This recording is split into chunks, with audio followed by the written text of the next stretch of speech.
avant de monter sur scène, avant de présenter un projet à une audience importante, un public nombreux, ou alors même le projet d'une équipe qui compte sur moi, je commence à avoir des sueurs froides, à avoir la voix qui tremble, je commence à bégayer. Une réfutation par-ci, une réfutation par-là, une remarque. Ça y est, le sang monte à la tête, j'ai le cœur qui bat, je suis énervé. Et c'est le trou noir. J'ai oublié de quoi je parlais. Je veux me justifier. Les mots que je prononce ne sont plus du tout les mots que je voulais utiliser pour l'occasion. En revanche, quand bien même le sujet était important, sérieux, profond, je me suis senti envahi d'une crise de rire et toute l'audience aussi s'est mise à rire, à exploser de rire. Que va-t-on faire? Qu'en est-il de mon message? Pourtant je l'ai préparé. C'est complètement imprévu, inattendu. Bonjour, je suis Luis Ernesto Gomez, coach formateur en communication et management pour CESprod. La gestion des émotions au service de ma prise de parole en public, c'est le podcast numéro 7. Na, na, na, na, na, na, na, na, na. Je vous propose en premier lieu de définir ce qu'est l'émotion. Puis dans un second temps, cette émotion, comment peut-elle être motrice de la réussite de ma prise de parole en public ? Qu'est-ce que l'émotion? Sa définition, comment ça fonctionne et quelles sont les principales émotions? Je vous propose alors la définition du Larousse. Je vous la lis en direct. Trouble subit, agitation passagère causée par un sentiment vif de peur, de surprise, de joie, etc. Parler avec émotion de quelqu'un. Réaction affective transitoire d'assez grande intensité, habituellement provoquée par une stimulation venue de l'environnement. Enfin, sous l'Ancien Régime, révolte populaire non organisée et généralement de courte durée. Ces trois approches du Larousse sont intéressantes parce qu'elles proposent des définitions complémentaires, mais elles dénotent avec les mots qui sont utilisés comme grande intensité, une stimulation venue de l'environnement. On parle aussi de sentiments vifs, de peur, de surprise, de joie. Et en même temps, on parle de révolte populaire, non organisée. Donc l'émotion est un phénomène qu'on ne contrôle pas. L'émotion est un phénomène aussi qui est sa source de l'extérieur. Alors vous allez me dire, est-ce que l'émotion est liée à nous, êtres humains? Non. Les animaux ont aussi des émotions. La seule différence, c'est que nous allons rajouter de la rationalité à cette émotion. Cette émotion est aussi une sorte de réponse de notre corps à une sollicitation vive, surprenante. Certains la qualifient même de défense. Notre corps alors se mobilise et répond. Je ne voudrais pas maintenant rentrer dans le mécanisme même physiologique, biologique de cette réponse anatomique, mais il serait très intéressant de définir quelle est la mécanique de l'émotion.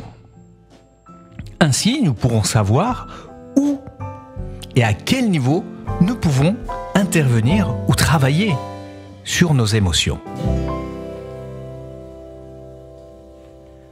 Comment cela fonctionne? Que le système de défense soit rapide ou lent, tout est coordonné par le cerveau. L'émotion est un réflexe naturel de survie qui apparaît en cas de danger pour nous rendre plus forts et plus rapides que ceux qui nous menacent. À chaque fois que nous ressentons une émotion, et indépendamment de sa puissance, la séquence est toujours la même. Cette séquence comprend 4 étapes qui sont la charge, la tension, la décharge et la récupération. C'est le cycle naturel de l'émotion. La première étape, qui se caractérise par la charge, correspond à la stimulation extérieure, positive ou négative. La deuxième étape, la tension, est caractérisée par la mobilisation de l'organisme, c'est-à-dire sécrétion d'adrénaline, stimulation sympathique et mise sous tension musculaire. Ensuite, nous avons la troisième étape qui est l'action, la réponse, la fuite ou le combat, la dépense d'énergie. C'est ce qu'on appelle la décharge. Puis, enfin, la quatrième partie, c'est la récupération. C'est le retour à l'équilibre. Donc, sécrétion corticoïde, stimulation parasympathique, détente. Maintenant que nous avons schématisé et que nous avons organisé et défini ce mécanisme de l'émotion, je me pose la question, à quel moment nous pouvons travailler, influer sur ce mécanisme-là? Effectivement, il y a deux leviers sur lesquels nous pouvons agir. Le premier, c'est entre la tension et la décharge. Il s'agit alors de bien connaître ses propres réactions, réactions du corps et psychologiques, son attitude, sa personnalité. Il convient alors de mettre en place un système d'apprentissage, un vrai travail, une vraie organisation. Je vous conseille d'ailleurs la pratique des arts martiaux, du sport collectif, du sport individuel, mais aussi la participation à des groupes de réflexion, de travail. Les projets collectifs sont vraiment pour vous l'occasion de capitaliser, l'opportunité d'archiver vos réactions et le maximum de situations différentes auxquelles vous serez ou vous seriez confrontés. On retrouve encore là cette notion de préparation continue et de validation dynamique que l'on défend dans toutes nos formations Access Prod.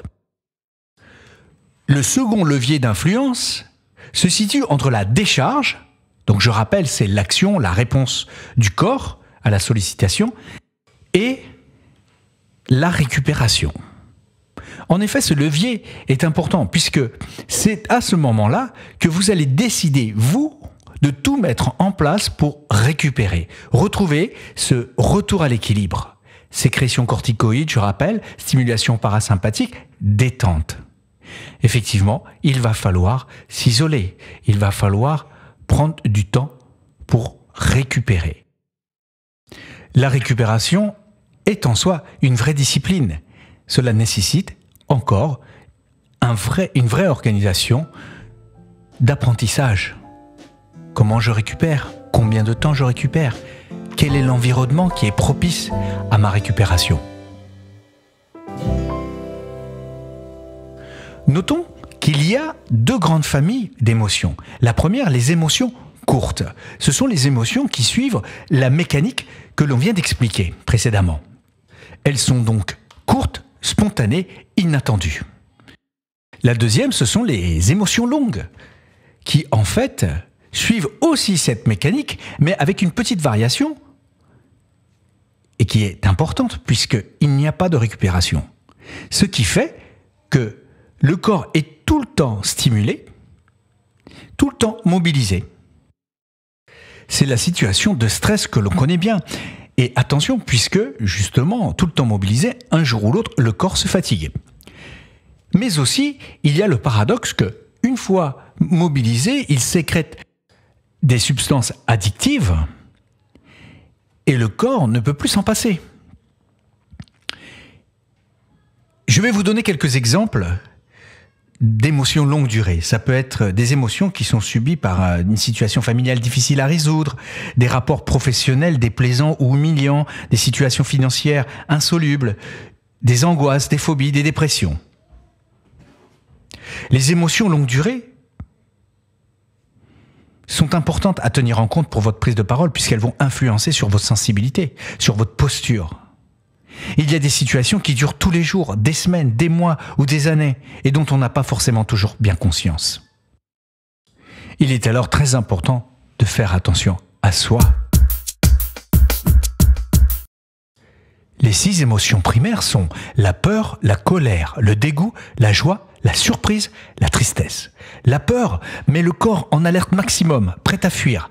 Elle fait relever les sourcils, soulever les paupières supérieures en découvrant le blanc des yeux et en plissant le front, ouvrir la bouche et relever les lèvres, couler la sueur sur le front ou les mains.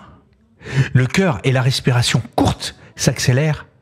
Le corps s'immobilise, le tonus musculaire augmente, la bouche est sèche, la peau pâlit car le sang qu'elle contient est détourné vers les muscles. La colère met le corps en état d'agression. Les sourcils sont tirés vers le bas, provoquant des rides verticales au-dessus du nez. Les yeux mi-clos semblent furieux, le visage devient rouge, la bouche reste fermée, entrouverte, mais les lèvres retroussées découvrent les dents comme un animal prêt à mordre. Le cœur et la respiration ample s'accélèrent, le corps ramassé sur lui-même par des muscles tendus semble prêt à bondir. Le dégoût s'exprime par des yeux fermés, les sourcils tombants, de gros plis sur le front au-dessus du nez, des pommettes et des joues bombées. Les lèvres pincées peuvent laisser sortir le bout de la langue. La paume des mains se tourne vers l'avant, comme pour repousser un objet. Une sensation de nausée est possible. La joie. Un large sourire éclaire le visage, et la lèvre supérieure retroussée découvre les dents du haut. Sauf quand le rire ouvre grand la bouche et laisse voir toute la dentition. Les yeux mi-clos sont soulignés par des rides de pas de doigts à leur angle externe et des poches sous la paupière inférieure. Les joues sont tombées par la contraction des muscles paussiers. La respiration est lente et ample, entrecoupée de petites pauses. Le rythme cardiaque est souvent accéléré. La surprise, les 2 paupières grandes ouvertes laissent voir une large zone du blanc des yeux écarquillés. La bouche est entrouverte par la contradiction des joues et le retroussement de la lèvre supérieure. Mais l'aspect est plus proche d'un sourire forcé que de l'expression de la peur.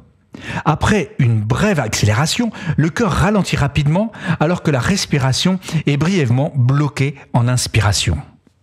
Enfin, la tristesse. Paupières baissées, les yeux rougis brillent ou larmoient. Seul l'angle interne des sourcils se soulève. Alors que les coins de la bouche pointent vers le bas, le cœur ralentit. La respiration est ample et lente, entrecoupée de profonds soupirs et de petites inspirations très superficielles. Le corps plutôt immobile semble replié sur lui-même, le tonus musculaire est faible. Je viens de vous donner un aperçu du langage corporel des 6 émotions primaires. De même qu'il existe des champs lexicaux à chaque émotion primaire. La joie. Amoureux, content, enchanté, enjoué, euphorique, excité, passionné, réjoui, satisfait.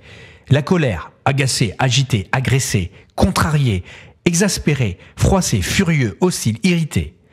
La peur, angoissé, anxieux, craintif, effrayé, inquiet, horrifié, méfiant, préoccupé, terrifié.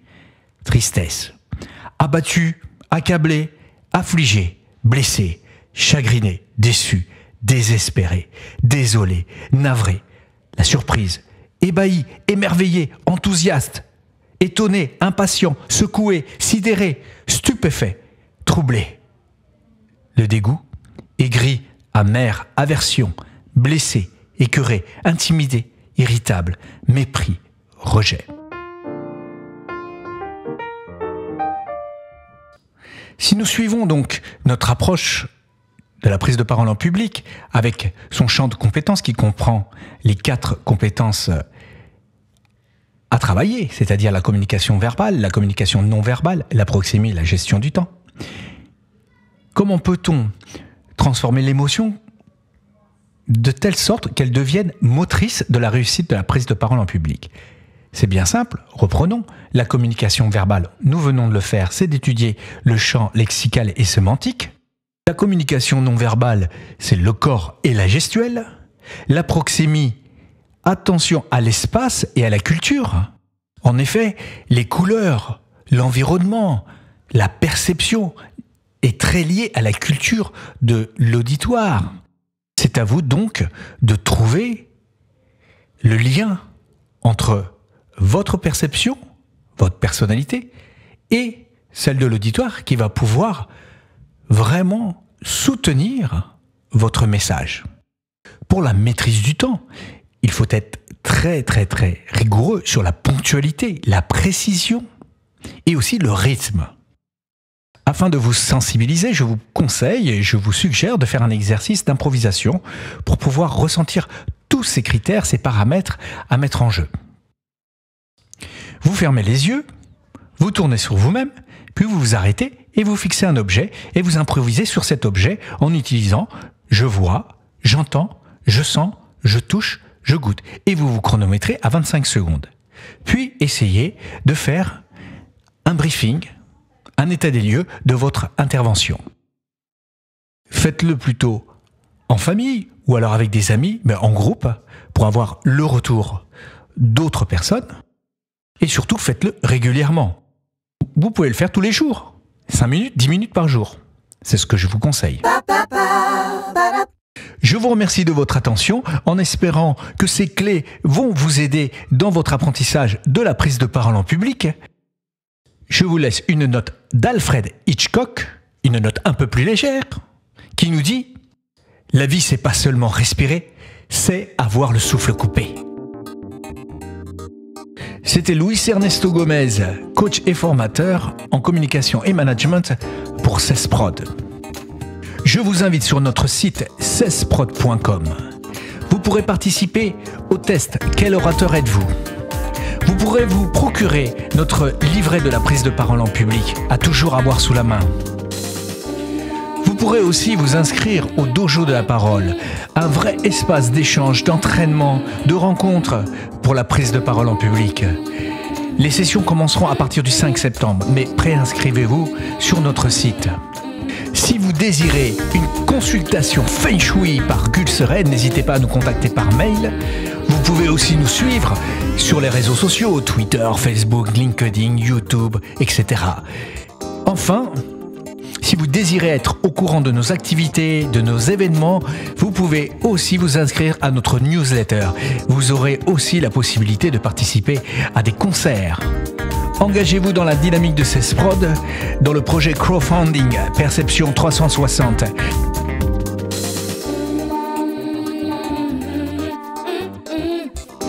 Gardons le contact. Je vous dis à très bientôt. Et n'oubliez pas, la prise de parole est un luxe. Profitez-en.